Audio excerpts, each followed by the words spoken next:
ॐ भूर्भुवः स्वः तत्सवितुर्वरेण्यं भर्गो देवस्य धीमहि धियो यो नः प्रचोदयात्।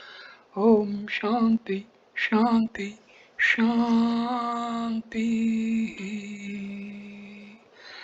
Namaskar, my dear friends. This is video number 17 on Gospel of Sri Ramakrishna.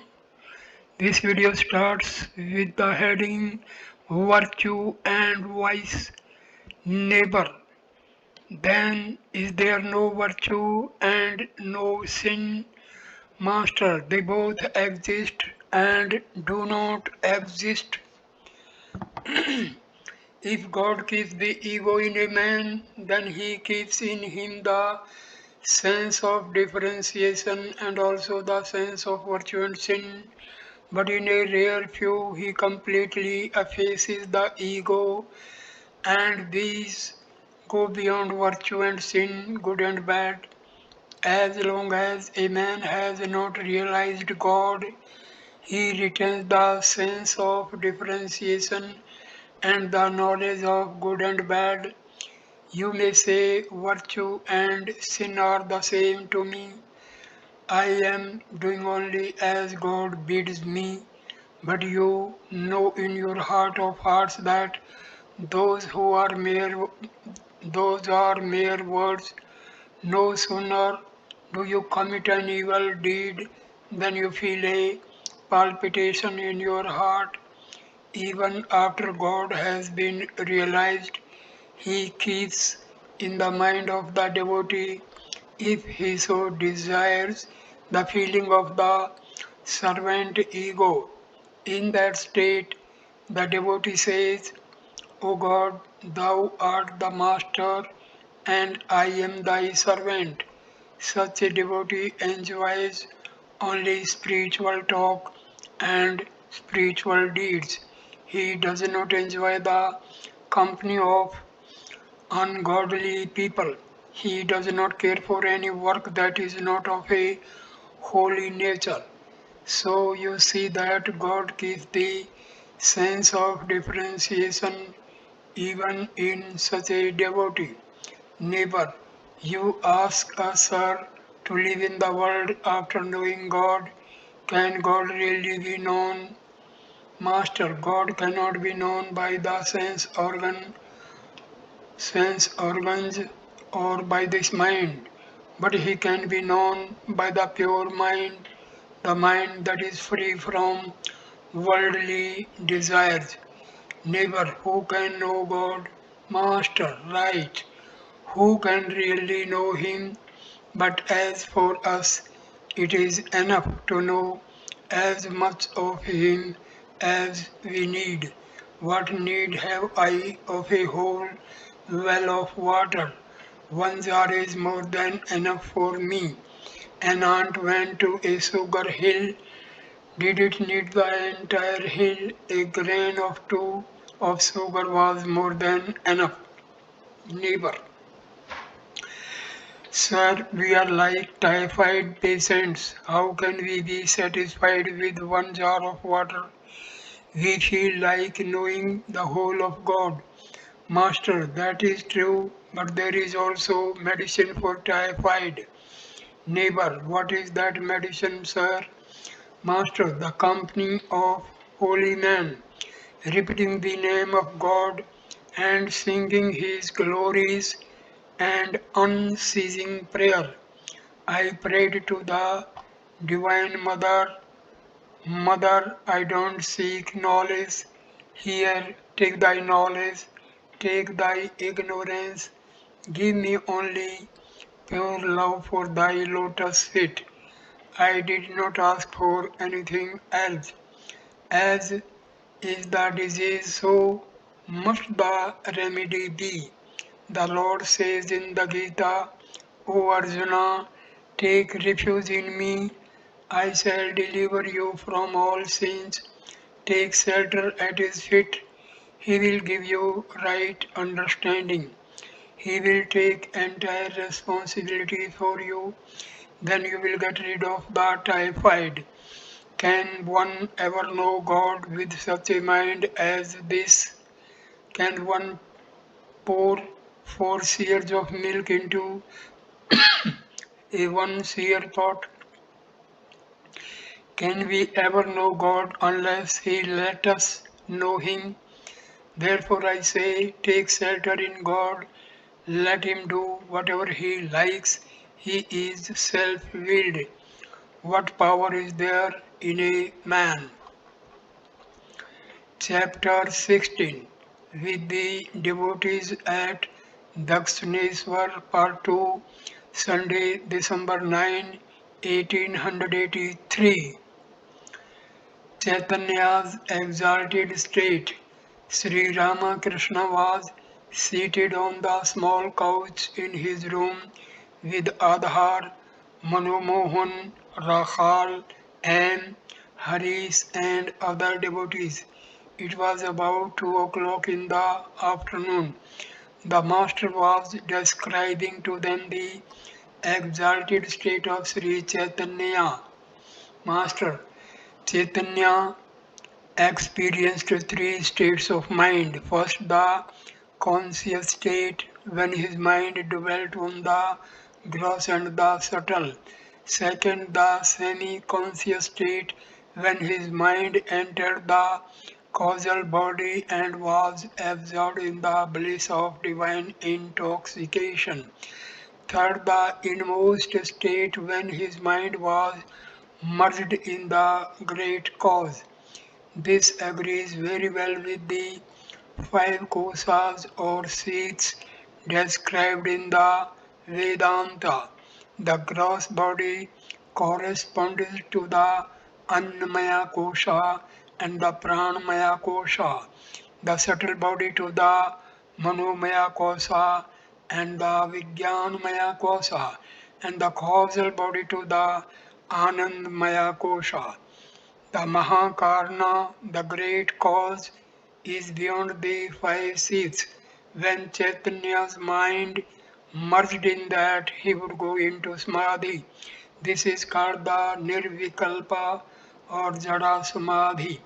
While conscious of the outer world, Chaitanya sang the name of God. While in the state of partial consciousness, he danced with the devotees, and while in the inmost state of consciousness, he remained absorbed in samadhi.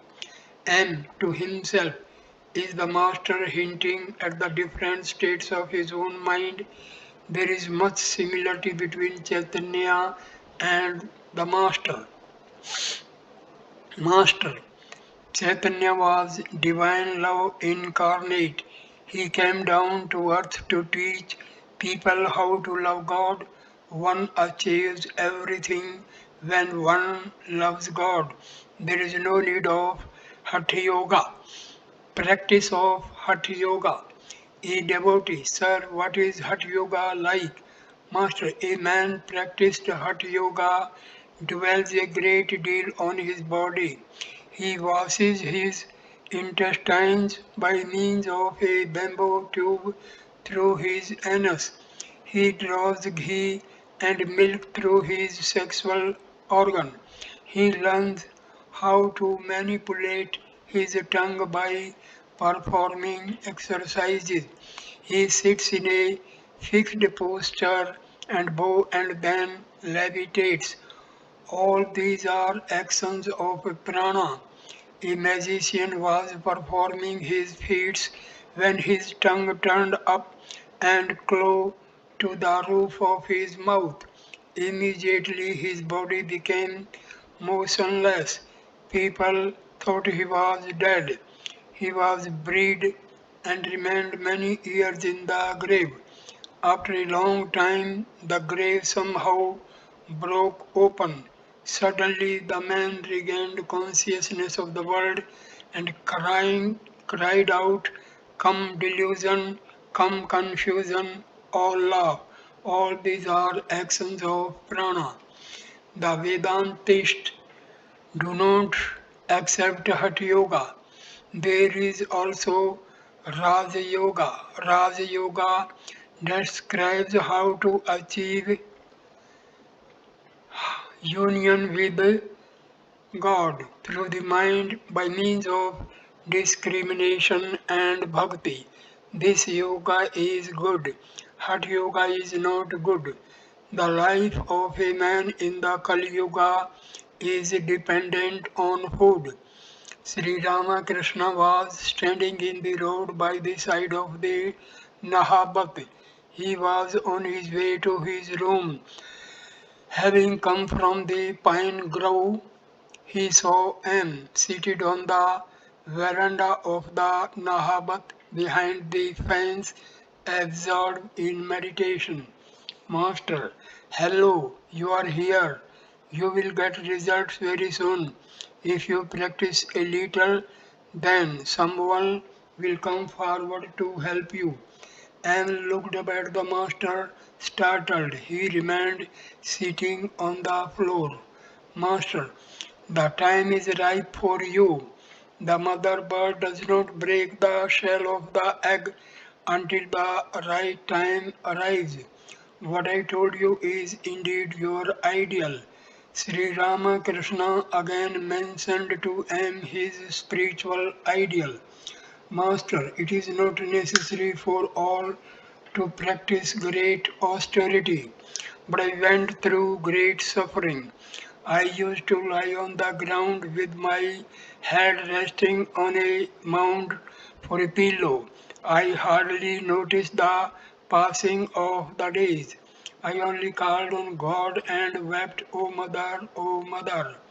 M had been visiting Sri Ramakrishna for the past 2 years. Since he had been educated along English lines, he had acquired a fondness for Western philosophy and science and had liked to hear Keshav and other scholars lecture. Sri Ramakrishna would address him now and then as the Englishman. Since coming to Sri Ramakrishna, M had lost all relish for lectures and for books written by English scholars. The only thing that appealed to him now was to see the Master day and night and hear the words that fell from his blessed lips, and constantly dwelt on certain of Sri Ramakrishna's sayings. The Master had said, one can certainly see God through the practice of spiritual discipline, and again, the vision of God is the only goal of human life. Master to M. If you practice only a little, someone will come forward to tell you the right path. Observe the Ekadasi. Master's intimate relationship with the disciples. You are my very own, my relative, otherwise why should you come here so frequently? While listening to the kirtan, I had a vision of Rakhal in the midst of Sri Krishna's companions in Vrindavan. Narendra belongs to a very high level. Hirna Hirananda too, how childlike his nature is, what sweet disposition he has. I want to see him too. Once I saw the companions of Chaitanya, not a trance but with these very eyes. Formerly I was in such an exalted state of mind that I could see all these things with my naked eyes, but now I see them in Samadhi. I saw the companions of Chaitanya with these naked eyes. I think I saw you there and Balram too. You must have noticed that when I see certain people, I jump up with a start. Do you know why a man feels that way when he sees his own people after a long time? I used to pray to the mother, crying, Mother, if I do not find the devotees, I will surely die. People bring them to me immediately. In those days, whatever desire arose in my mind would come to pass. I planted a tulsi grove in the Panchavati in order to practice japa and meditation. I wanted very much to fence it around with bamboo sticks. Soon afterwards, a bundle of bamboo sticks and some string were carried by the flood tide of the Ganges right in front of the Panchavati. A temple servant noticed them and joyfully told me. In that state of divine exaltation, I could no longer perform the formal worship. Mother, I said, who will look after me? I have not the power to take care of myself. I want to listen only to talk about thee. I want to feed thy devotees. I want to give a little help to those whom I chance to meet. How will all that be possible, Mother? Give me a rich man to stand by me. That's why Mathur Babu did so much to serve me. I said further, certainly I shall not have any children, Mother, but it is my desire that a boy with sincere love for God should always remain with me. Give me such a boy. That is the reason Rakhal came here. Those whom I think of as my own are part and parcel of me. The master started again for the Panchavati, accompanied by M. No one else was with them. Sri Ramakrishna, with a smile, narrated to him various incidents of the past years of his life. Master, you see, one day I saw a strong figure covering the whole space from the Kali temple to the Panchavati. Do you believe this? And remained silent with wonder. I plucked one or two leaves from a branch in the Panchavati and put them in his pocket. Master, see there that branch has been broken. I used to sit under it. And I took a young twig from that tree. I have it at home. Master, with a smile, why? And I feel happy when I look at it. After all this is over, this place will be considered very holy. Master, smiling, what kind of holy place like Panihati? Almost every year for some time past, the master had been attending the religious festival at Panihati. It was evening. Sri Ramakrishna was sitting on the small couch in his room, absorbed in meditation on the Divine Mother. The evening worship in the temples began with the music of good conch shell. M was going to spend the night with the master. After a time, Sri Ramakrishna asked M to read from the Bhaktamala, a book about the Vaishnava saints. Story of a Vaishnava devotee. M read. There was a king named Jamal, who loved Krishna with all his heart. He followed with unfailing devotion all the rites and ceremonies associated with the adoration of Krishna, whom he worshipped under the name of Shama Shamla Sundara. Completely satisfied with his own ideal deity, he never directed his attention to any other god or goddess. One of the inflexible rules of his devotions was to worship the deity daily till almost midday. He would never deviate from this practice, even at the risk of his wealth or his kingdom. Learning this secret, an enemy king invaded the kingdom during the morning hours. Jamal's soldiers could not fight without his command, so they watched the invasion silently. Slowly, the enemy surrounded the moat of the capital, yet Jamal did not come out of his shrine room. His mother came to him and wept bitterly, trying to persuade the king to fight. He said to her calmly, "Why are you worried? Shama, Shamala Sundra gave me this kingdom. What can I do if he has decided to take it away? On the other hand, none will be able to do me harm if he protects me. Our own efforts are vain." And actually, in the meantime, Shamala Sundra, the deity himself, had taken the king's horse from the stable and had ridden fully armed to the field. Alone he faced the hostile king and alone destroyed his army. Having crushed the enemy forces, the deity returned to the temple and fastened the horse nearby. Jamal, on completing his worship, came out and discovered the horse there, panting and covered with sweat. "Who has been riding my horse?" he demanded. "Who brought it to the temple?"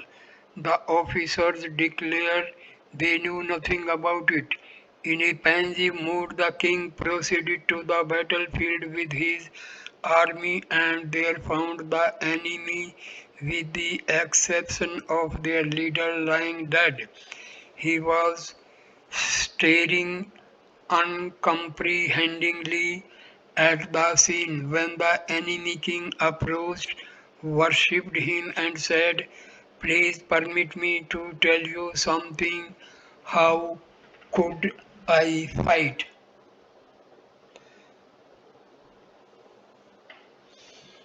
You have a warrior who could conquer the entire world. I do not want your wealth or your kingdom. Indeed, I will gladly give you my own if you will tell me about that blue warrior, your friend." No sooner did I turn my eyes on him than he cast a spell on my heart and soul. Jamal then realized it had been none other than Shamla Sundra that had appeared on the battlefield. The enemy king understood too. He worshipped Jayamal and through his blessings received Krishna's grace. "Master, do you believe all that? Do you believe Krishna rode on that horse and killed Jayamal's enemies?" M. I believe that Jamal, Krishna's devotee, prayed to him with a yearning heart, but I do not know whether the enemy really saw him coming to the battlefield on a horse. Krishna might have come there riding the horse, but I do not know whether they really saw him. Master, with a smile, the book contains nice stories about devotees, but it is one-sided. Also, it abuses those who differ with its views. The following morning, the master and M were talking in the garden. M, then I shall stay here. Master, well, you all come here so often. What does it mean? People visit a holy man once at the most, but you all come here so often. What is the significance of that? And remained silent. The master himself gave the reply. Master, could you come here unless you belong to my inner circle? That means you all are my own relatives, my own people like father and son, brother and sister. I do not tell you everything. If I did, would you come here any more? Once Sukadeva went to Janaka to be instructed in the knowledge of Brahma. Janaka said, "First give me my fee." "But," said Sukadeva, "why should I give you the fees before receiving the instruction?" Janaka laughed and said, Will you be conscious of Guru and disciple after attaining Brahmajnana? That's why I asked you to give me the first feast. It was night. The moon rose, flooding all the quarters with its silvery light, and was walking alone in the garden of the temple. On one side of the path stood the Panchavati, the Bakul grew, the Nahabat and the master's room, and on the other side flowed the Ganges, reflecting millions of broken moons on its rippling surface, and said to himself, can one really see God? The master says it is possible. He says that if one makes a little effort, then someone comes forward and shows the way. Well, I am married, I have children. Can one realize God in spite of all that? And reflected a while and continued his solitude. solitude. Surely one can. Otherwise, why should the Master say so? Why should not it be possible through the grace of God? Here is the world around me, the sun, moon, stars, living beings, and the 24 cosmic principles. How did they come into existence? Who is their creator? What am I to him? Life is indeed vain without this knowledge. Sri Ramakrishna is certainly the best of men. In all my life I have not seen another great soul like him. He must have seen God, otherwise how could he talk with God day and night, addressing him so intimately as mother? Otherwise how could he love God so intimately? Such is his love for God that he forgets the outer world. He goes into samadhi and remains like a lifeless thing.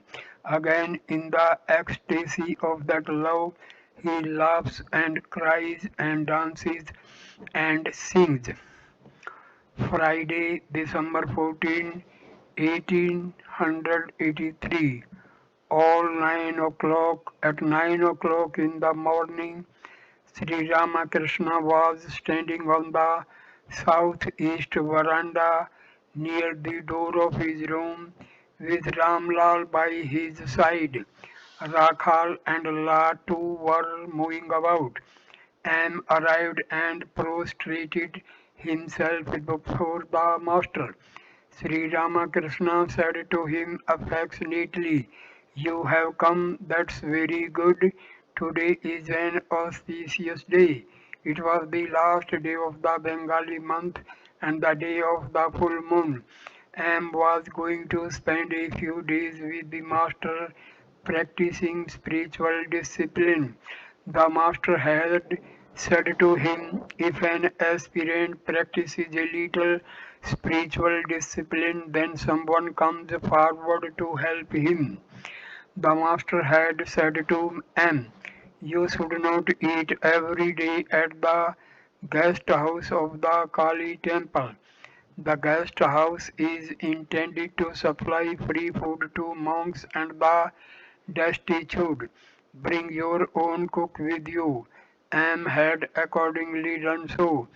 The master arranged a place for the man to cook, and he asked Ramlal to speak to the milkman about milk. A little later, Ramlal began to read from the Adhyatma Ramayana. The master and M listened while he read. Rama had married Sita after breaking the great bow of Shiva. On the way to Ayodhya with his bride, Rama was confronted by the warrior sage Parsurama, who was about to make trouble for him. Parshurama threw a bow at Rama and challenged him to string it. Dasharatha, Rama's father, was seized with fear. With a smile, Rama took the bow in his left hand and strung it. Then, twanging the bowstring, he fixed an arrow and asked Parshuram where to shoot it. That curbed the pride of the warrior sage. Prostrating himself before Rama, Parshurama worshipped him as the supreme Brahma. As Sri Ramakrishna listened to Parshurama's hymen, he went into a spiritual mood and now and then chanted the name of Rama in his melodious voice. Then the master asked Ramlal to read about Guhaka. Ramlal read. Guhaka the Pariha was the chief of the untouchables and intimate friend of Rama. When Rama, Sita and Lakshmana were starting into the forest to redeem Dasharatha's place, Guhaka ferried them across the river. Rama embraced Guhaka tenderly and told him he was going to spend 14 years in exile, wearing the bark of trees and eating herbs, fruits and roots that grew in the woods. He promised to visit Guhaka again on his way back to Ayodhya after the period of exile was over. The Priha king awaited patiently, but when the 14th year had run out and Rama had not returned, Guhaka lighted a funeral pyre. He was on the point of entering it when Hanuman arrived at Rama's messenger in a celestial chariot. Rama and Sita soon appeared and Guhaka's joy was unbounded. After the midday meal, Sri Ramakrishna lay down on his bed to rest. M was seated on the floor. Presently, Dr. Sharma and a few devotees arrived. The master sat upon the bed and began to converse with them. Work and worship. Master, it is by no means necessary for a man always to be engaged in his duties. Actions drop away when one realizes God as the flower drops off itself when the fruit appears. He who has realized God no longer performs religious duties such as the Sandhya. In his case, the Sandhya merges in the Gayatri. When that happens, it is enough for a person to repeat just the Gayatri mantra. Then the Gayatri merges in Om. After that, one no longer chants even the Gayatri. It is enough then to chant simply Om. How long should a man practice such a devotion as the Sandhya? As long as he does not feel a thrill in his body and shed tears of joy while repeating the name of Rama or of Hari. People worship God to win money or a lawsuit. That is not good. A devotee, we find that everyone strives after money. Even Keshav Sen married his daughter to a prince. Master, Keshav's case is quite different. God provides everything for a genuine devotee, even without his making any effort. The son of a real king gets his monthly allowance. I am not talking of lawyers and men of that sort who go through suffering in order to earn money and who become the slaves of others to that end. I am speaking of a real prince. A true devotee has no desire. He does not care for money. Money comes to him of itself. The Gita describes such a devotee as content with what comes to him without effort. A good Brahmin without any personal motive can accept food even from the house of an untouchable. He does not desire it, it comes of its own accord. How to live in the world. A devotee. Sir, how should one live in the world? Master, live in the world as the mud face lives in the mud. One develops love of God by going away from the world into solitude now and then and meditating on God. After that, one can live in the world unattached. The mud is there and the fish has to live in it, but its body is not stained by the mud. Such a man can lead the life of a householder in a spirit of detachment. The master noticed that M was listening to his words with great attention. Master, looking at M, one can realize God if one feels intense dispassion for worldly things. A man with such dispassion feels that the world is like a forest on fire. He regards his wife and children as a deep well. If he really feels that king of dispassion, he renounces home and family. It is not enough for him to live in the world in a spirit of detachment. Woman and gold alone is Maya. If Maya is once recognized, it feels ashamed of itself and takes to flight. A man put on a tiger skin and tried to frighten another man, but the latter said, "Ah, I have recognized you. You are our heir." At that the man dressed in the skin went away smiling to frighten someone else. Women as embodiments of the Divine Mother. All women are the embodiments of Shakti. It is the primal power that has become women and appears to us in the form of women.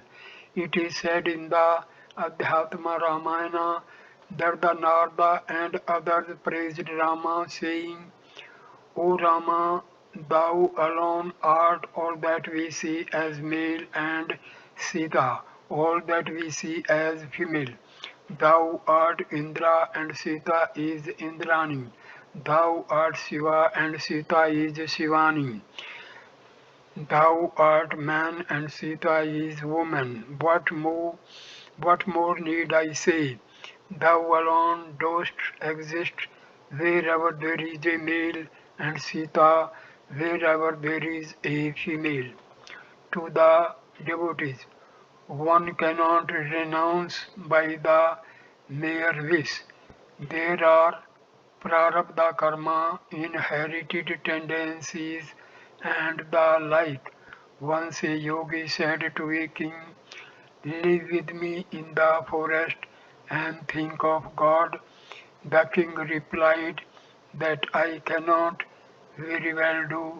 I could live with you, but I still have the desire for enjoyment. If I live in this forest, perhaps I shall create a kingdom. Even here I still have desires." Natabar Panja used to look after his cows in this garden during his boyhood. He had many desires, hence he has established a castor oil factory and earned a great deal of money. He has a prosperous castor oil business at Alam Bazar. There is one sect that prescribes spiritual discipline in company with women. I was once taken to the women belonging to the Katabhaja, Kartabhaja sect. They all sat around me. I addressed them as mother. At that they whispered among themselves, he is still a Pravartaka. He does not know the way. According to that sect, the Pravartaka is the beginner. Then comes the Sadhaka, the struggling aspirant, and last of all the Siddha of the Siddha, the supremely perfect. A woman walked over to Vaishnavarn and sat near him. Asked about it, he answered, she feels just like a young girl. One quickly strays from the religious path by looking on woman as wife, but to regard her as mother is a pure attitude. Some of the devotees took leave of the master, saying that they were going to visit the temple of Kali and several of the other temples, and went walking alone in the Panchavati and other places in the temple garden.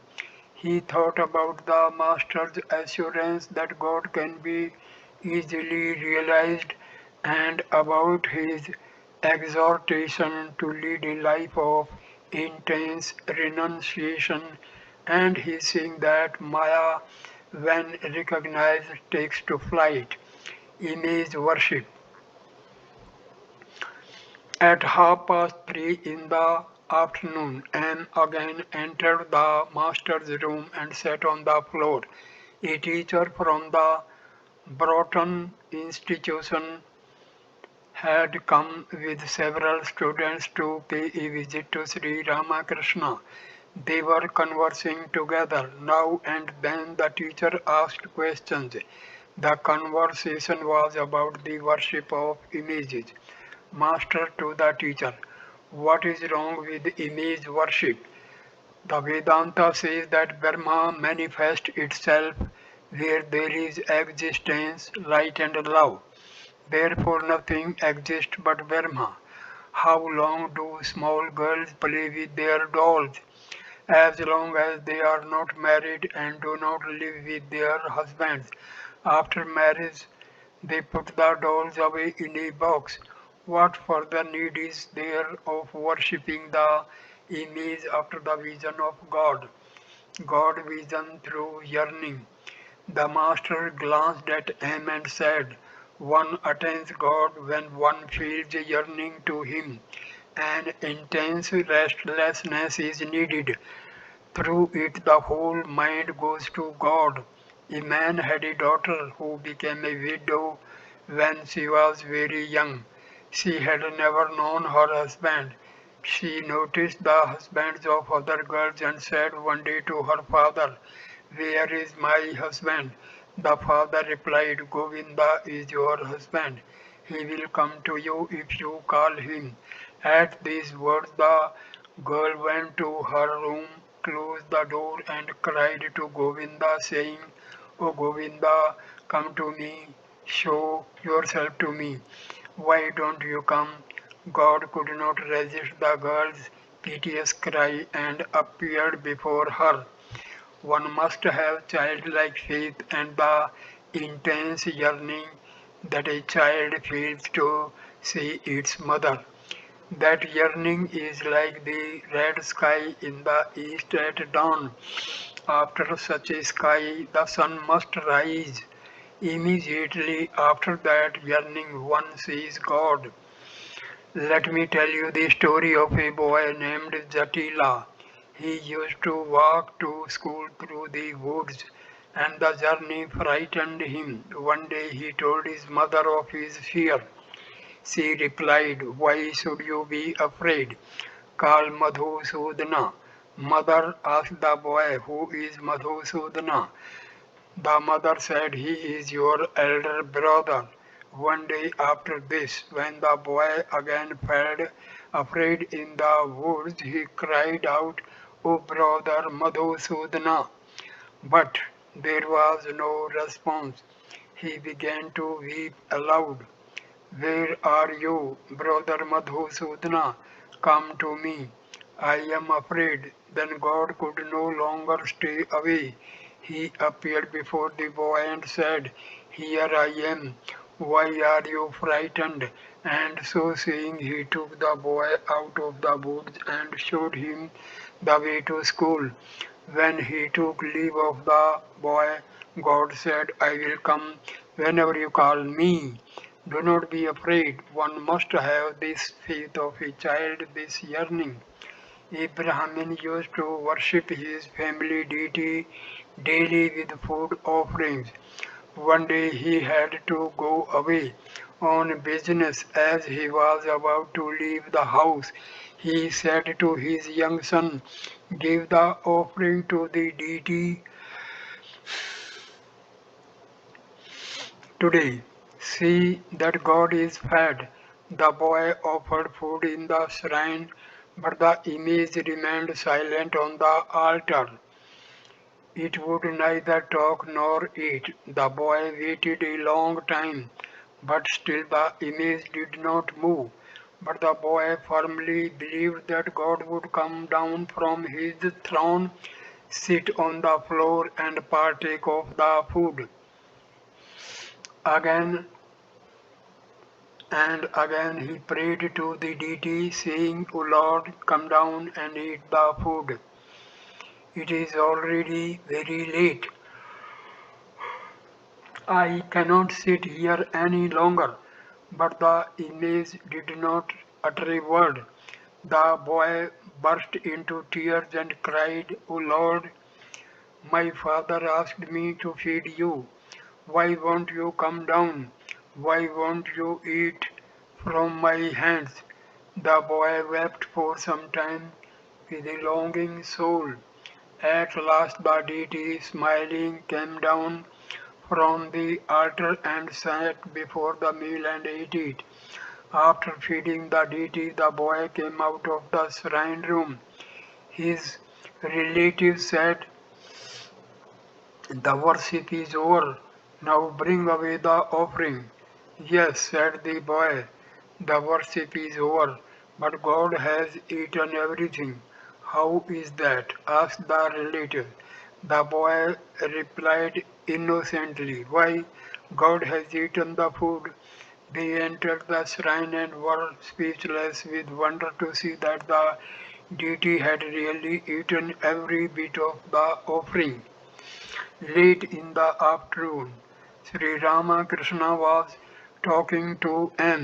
They were standing on the south side of the Nahabat. Since it was winter, the master was wrapped in his woolen shawl. "Master, where will you sleep? In the hut in the Panchavati?" "M. Won't they let me have the room on the upper floor of the Nahabat?" And selected the Nahabat because he had a poetic temperament. From there he could see the sky, the Ganges, the moonlight, and the flowers in the garden. "Master, oh, they will let you have it." But I suggested the Panchavati because so much contemplation and meditation have been practiced there, and the name of God has been chanted there so often. It was evening. Incense was burning in the master's room. He was sitting on the small couch, absorbed in meditation. M was sitting on the floor with Rakhal, Latu and Ramlal, singing of devotional songs. The master said to M, "The sum and the substance of the whole thing is to cultivate devotion for God and love Him." At Sri Ramakrishna's request, Ramlal sang a few songs, the master himself singing the first line of each. Ramlal sang, "Oh, what a vision I have beheld in Kesab Bharati's hut. Gora in all his matchless grace, shedding tears in 1,000 streams. Like a mad elephant, he dances in ecstasy and sings, drunk with an overwhelming love. Then he sang, though I am never loath to grant salvation, I hesitate indeed to grant pure love. Whoever wins pure love surpasses all. He is adored by man. He triumphs over the three worlds. Sri Ramakrishna said to Ramlal, sing that one, God and Nitai, ye blessed brothers. Ramlal began the song and the master joined him. God and Nitai, ye blessed brothers, I have heard how kind you are, and therefore I have come to you. When I visited Banaras, Shiva, Lord of Kansi, told me of the Paramahamsa's birth as man in Mother Sanchi's home. O Brahman, then I recognize many a sadhu have I seen, but never one so kind as you. Once at Birza you were born, at Kanai and Balai, his brother now, once more in Nadia. As God and Nitai do you appear, hiding the shapes that then you were, in Birja's pastures running freely. Once you frolicked, now for play you roll on the ground in Nadia, chanting aloud Lord Hari's name, laughing, shouting. Once you played at Birja with your cowherd friends, and now you chant Lord Hari's name. O God, how cleverly you hide the dark blue form you wore at Birja, but your slanting eyes betray you, though the blessing of your name the sinner is set free, they say, and so my soul is filled with hope. Now with eager heart I hasten to your feet, Lord. I implore you, keep me safe within their shadow. You redeemed Jagai and Madhai, wretched sinners, though they were. I pray you, do the same for me. I have heard that you embrace all men as brothers, even the outcast, whispering in the ears of all Lord Hari's life-renewing name. Late at night and sat alone in the Nahabat, the sky, the river, the garden, the steeples of the temples, the trees and the Panchavati were flooded with moonlight. Deep silence reigned everywhere, broken only by the melodious murmuring of the Ganges. M was meditating on Sri Ramakrishna. At 3 o'clock in the morning, and left his seat. He proceeded towards the Panchavati as Sri Ramakrishna had suggested. He did not care for the Nahapat any more and resolved to stay in the hut in the Panchavati. Suddenly he heard a distant sound as if someone were wailing piteously, "Oh, where art thou, brother Madhusudana?" The light of the full moon streamed through the thick foliage of the Panchavati, and as he proceeded, he saw at a distance one of the master's disciples sitting alone in the grove, crying helplessly, "Oh, where art thou, brother Madhusudana?" Silently and watched him. Saturday, December 1883. Story of Prahlada.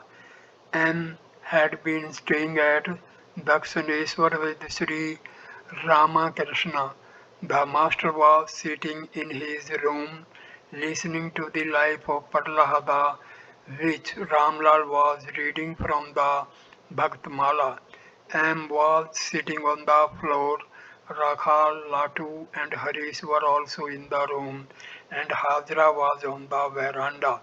While listening to the story of Prahlada's love for God, Sri Ramakrishna went into an ecstatic mood. Hiranyakashipu, the king of the demons and father of Prahlada, had put his son to endless torture to divert the boy's mind from the love of God. But through divine grace, all the king's attempts to kill Prahlada were ineffective. At last God appeared, assuming the form of Narasimha, the man-lion, and killed Hiranyakashipu.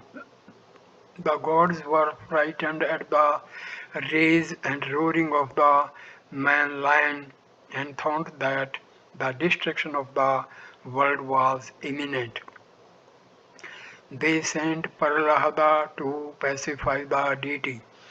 The boy sang a hymn to him in words of love, and the man-lion, moved by affection, licked Prahlada's body. Still in an ecstatic mood, the master said, "Ah, ah, what love for the devotee!" The master went into deep samadhi. He sat there motionless. A teardrop could be seen at the corner of each of his eyes. Master admonishes M. The master came down to the plane of the sense world and spoke to M, expressing his abhorrence for those who, while practicing spiritual discipline, enjoyed sex life. Master, are not you ashamed of yourself? You have children and still you enjoy intercourse with your wife. Don't you hate yourself for thus leading an animal life? Don't you hate yourself for dealing with a body which contains only blood, phlegm, filth and excreta? He who contemplates the lotus feet of God looks on even the most beautiful woman as mere ash from the cremation ground. To enjoy a body which will not last and which consists of such impure ingredients as intestine, bile, flesh and bone. Are, are not you ashamed of yourself? And sat there silently, hanging his head in shame. Master, a man who has tasted even a drop of God's ecstatic love looks on woman and gold as most insignificant. He who has tasted syrup made from sugar candy regards a drink made from treacle as a mere trifle. One gradually obtains that love for God if one but prays to Him with a yearning heart and always chants His name and glories. The master was in an ecstasy of love. He began to dance about the room and sing. Who is singing Hari's name upon the sacred Ganges bank? Is it Nitai that has come, the giver of heavenly love? It was 10 o'clock in the morning. Ramlal had finished the daily worship in the Kali temple.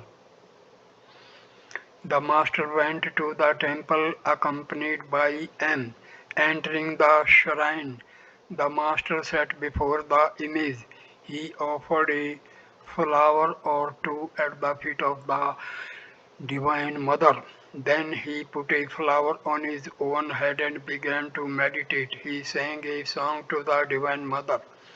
Thy name I have heard, O consort of Shiva, is the destroyer of our fear, and so on thee I cast my burden. Save me, O kindly mother. Sri Ramakrishna returned from the Kali temple and sat on the southeast veranda of his room. He ate some refreshments which had been offered at the temple, and the devotees also received a share. Rakhal sat by the master and read about Lord Erskine Er- Erskine from Self-Help by Smiles. Master to M. What does the book say? M. It says that Lord Erskine performed his duty without desiring any result for himself. Disinterested duty. Master, that is very good. But the characteristics of a man of perfect knowledge is that he does not keep a single book with him. He carries all his knowledge on the tip of his tongue. There is the instance of Sukadeva. Book mean the scriptures contain a mixture of sand and sugar. The sadhu takes the sugar, leaving aside the sand. He takes only the essence. Vaishnavacharan, the musician, arrived and sang a few devotional songs and spent the night in the Nahabat. Sunday, December 16, 1883. Sri Ramakrishna was seated with them on the semicircular porch of his room at about 10 o'clock in the morning. The fragrance of gardenias, jasmines, oleanders, roses, and other flowers filled the air. The master was singing, looking at M. Thou must save me, thou must save me, sweetest mother, unto thee I come for refuge, helpless as a bird imprisoned in a cage. I have done unnumbered wrongs, and aimlessly I roam about, misled by Maya's spell, bereft of wisdom flight. Comfortless as a mother cow whose calf has wandered far away. Wandered far away. Master, but why? Why should I live like a bird imprisoned in a cage? Fie, for shame. As the master said these words, he went into an ecstatic mood. His body became motionless and his mind stopped functioning. Tears streamed down his cheeks. After a while he said, "O mother, make me like Sita, completely forgetful of everything, body and limbs, totally unconscious of hands, feet and sense organs only. The one thought in her mind, where is Rama?" Was the mother, was the master inspired by the ideal of Sita to teach M the yearning that a devotee should feel for God? Sita's very life was centered in Rama. Completely absorbed in the thought of Rama, Sita forgot even the body which is so dear to all. At 4 o'clock in the afternoon, Mr. Mukherjee, a relative of Pran Krishna, arrived in the company of a Brahmin well versed in the scriptures. Mukherjee, I am very happy to meet you, sir. Master, God dwells in all beings. He is the gold in all. In some places it is more clearly manifest than in others. God dwells in the worldly minded, no doubt, but he is hidden there like gold under deep layers of clay. Mukherjee, sir, what is the difference between worldly and otherworldly things? Burma and the world. Master, while striving for the realization of God, the aspirant has to practice renunciation, applying the logic of niti niti, not this, not this. But after attaining the vision of God, he realizes that God alone has become all things. At one time, Rama was overpowered by the spirit of renunciation. Dasharatha, worried at this, went to the sage Vasishtha and begged him to persuade Rama not to give up the world. The sage came to Rama and found him in a gloomy mood. The fire of intense renunciation had been raging in the prince's mind. Vasishtha said, Rama, why should you renounce the world? Is the world outside God? Reason with me. Rama realized that the world had evolved from the Supreme Brahma, so he said nothing. Buttermilk is made from the same substance as butter. One who realizes this knows that butter goes with buttermilk and buttermilk with butter. After separating the butter with great effort, that is to say, after attaining Brahmajnana, you will realize that as long as butter exists, buttermilk also must exist. Whatever there is butter, there must be buttermilk as well. As long as one feels that Brahma exists, one must also be aware that the universe, living beings, and the 24 cosmic principles exist as well. Nature of Brahma. What Brahma is cannot be described in words. Everything has been polluted like food that has touched the tongue, that is, everything has been described in words. But no one has been able to describe Brahma. It is therefore unpolluted. I said this to Vidyasagar and he was delighted. But the knowledge of Dharma cannot be realized if the aspirant is worldly minded, even in the slightest degree. He succeeds in acquiring this knowledge only when his mind is totally free from woman and gold. Parvati once said to her father, Father, seek the company of holy men if you want the knowledge of Dharma. Addressing Mr. Mukherjee, Sri Ramakrishna said, You are rich and still you call on God. That is very good indeed. It is said in the Gita that those who fall from the path of yoga are born in their next birth as devotees of God in rich families. Mr. Mukherjee quoted the line from the Gita, Master, God, if he so desire, can keep a jnani in the world too. The world and all living beings have been created by his will, but he is self-willed.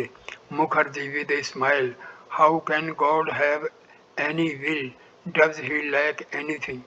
Master with a smile, what is wrong in that? Water is water, whether it is still or in waves. The snake is a snake, whether it is coiled up motionless or wriggles along. A man is the same man, whether sitting still or engaged in action. How can you eliminate from the reality the universe and its living beings? If you do that, it will lack its full weight. You cannot find out the total weight of the bale fruit if you eliminate the seeds and shell. Brahma is unattached. One finds good and bad smells in the air, but the air itself is untainted.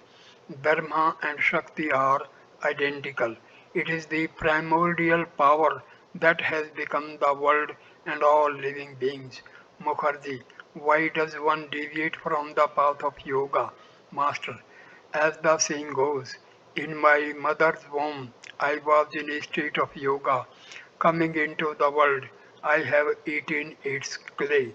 The midwife has cut one shackle, the navel cord, but how shall I cut the shackle of Maya? Woman and gold. Maya is nothing but woman and gold. A man attains yoga when he has freed his mind from these two. The self, the supreme self is the magnet. The individual self is the needle. The individual self experiences the state of yoga when it is attracted by the supreme self to itself. But the magnet cannot attract the needle if the needle is covered with clay.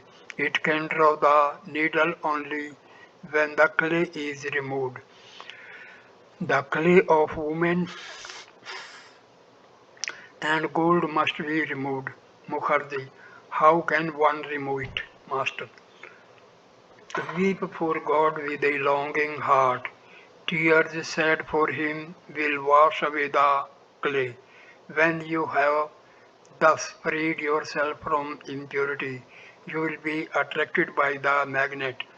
Only then will you attain yoga. Mukherjee, priceless words. Master, if a man is able to weep for God, he will see him. He will go into samadhi. Perfection in yoga is samadhi. A man achieves kumbhaka without any yogic exercises if he but weeps for God. The next stage is samadhi. There is another method, that of meditation. In the Sahasrara, Shiva manifests himself in a special manner. The aspirant should meditate on him. The body is like a tray, the mind and buddhi are like water.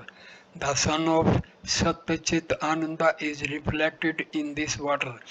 Meditating on the reflected sun, one sees the real sun through the grace of God. But the worldly man must constantly live in the company of holy men. It is necessary for all, even for sannyasis, but it is especially necessary for the householder. His disease has become chronic because he has to live constantly in the midst of women and gold. Mukherjee, yes, sir, the disease has indeed become chronic. Master, give God the power of attorney. Let him do whatever he wants. Be like a kitten and cry to him with a fervent heart. The mother cat puts the kitten wherever she wants to. The kitten does not know anything. It is left sometimes on the bed and sometimes near the hearth. Mukherjee, it is good to read sacred books like the Gita. Master, but what will you gain by mere reading? Some have heard of milk, some have seen it, and there are some besides who have drunk it. God can indeed be seen. What is more, one can talk to him. Different stages of spiritual progress. The first stage is that of the beginner. He studies and hears. Second is the stage of the struggling aspirant. He prays to God, meditates on Him, and sings His name and glories. The third stage is that of the perfect soul. He has seen God, realized Him directly and immediately in his inner consciousness. Last is the stage of the supremely perfect like Chaitanya. Such a devotee establishes a definite relationship with God, looking on Him as the Son or Beloved. M. Rakhal, Jogin, Latu, and the other devotees were entranced by these words of divine realization. Mr. Mukherjee and his friend were taking leave of the master. After saluting him, they stood up. The master also stood up to show them courtesy. Mukherjee smiling. That you should stand up or sit down, master, smiling. But what is the harm? Water is water whether it is placid or in waves. I am like a cast off leaf in the wind. The wind blows that leaf wherever it lists. I am the machine and God is its operator. Mr. Mukherjee and his friend left the room and thought, according to the Vedanta, all is like a dream. Are all these the ego? the universe and the living beings unreal then? M had studied a little of the Vedanta. He also had read the German philosophers such as Kant and Hegel, whose writings are only a faint echo of the Vedanta. But Sri Ramakrishna did not arrive at his conclusion by reasoning, as do ordinary scholars. It was the Divine Mother of the universe who revealed the truth to him. These were the thoughts that passed through M's mind. A little later, Ramakrishna and M were conversing on the porch west of the master's room. No one else was there. It was a late winter afternoon and the sun had not yet gone below the horizon. Is the world unreal? M. Is the world unreal? Master. Why should it be unreal? What you are asking is a matter for philosophical discussion.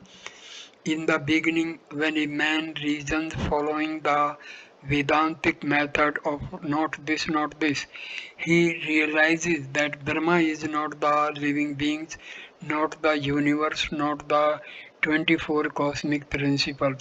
All these things become like dreams to him. Then comes the affirmation of what has been denied, and he feels that God Himself has become the universe and all living beings. Suppose you are climbing to the roof by the stairs.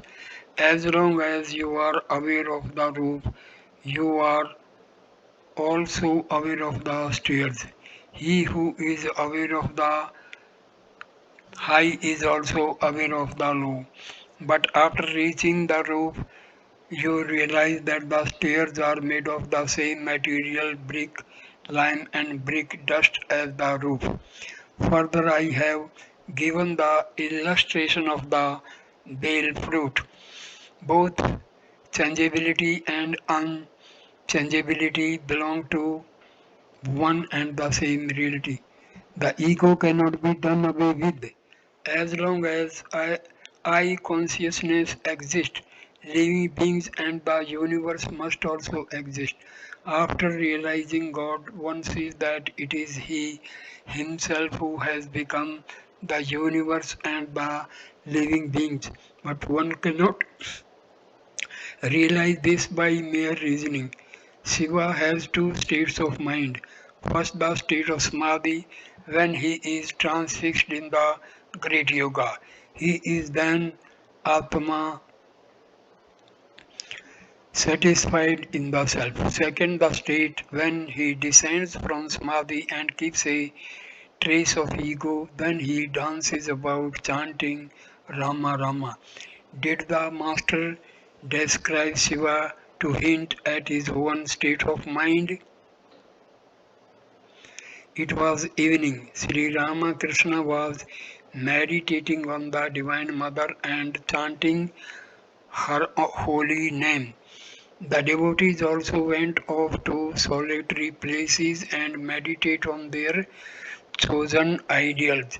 Evening worship began at the temple garden in the shrines of Kali, Radha Krishna, and Shiva.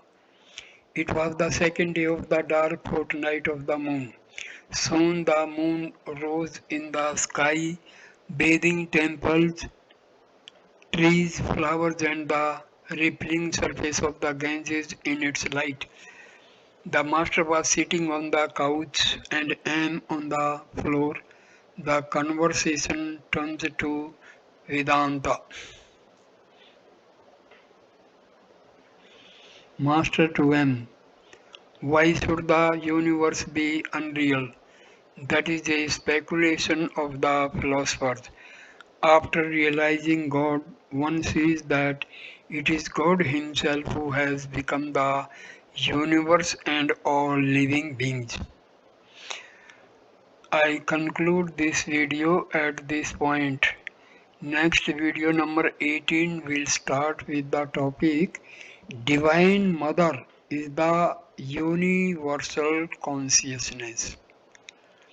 So, dear friends, thank you for watching this video.